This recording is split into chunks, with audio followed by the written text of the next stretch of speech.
So yun, what is up guys, no? For today's video, napag-isip-isip ko na paano kaya kung i-build ko na tong motor ko.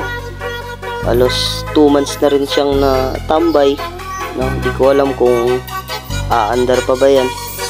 So mapapansin nyo kasi guys, tingnan nyo yung mags nya talagang bakbak na. Tapos yan, yung pintura niya halos nagmantsa-mantsa na rin. Tapos nakaswingan pa rin tayo. And then tingnan nyo na lang yan, wala tayong brake plate sa likod, no? Yan yung motor natin. Tapos kung mapapansin nyo dito, halos talagang natambay na siya ng 2 months. Yan yung itsura na guys ngayon.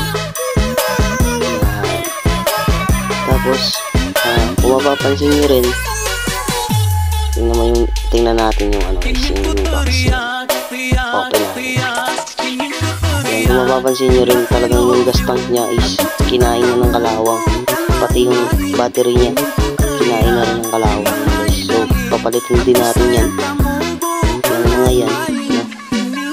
Yung gasolina niya talagang naubos na, napanis na yung gasolina. So yan guys, no?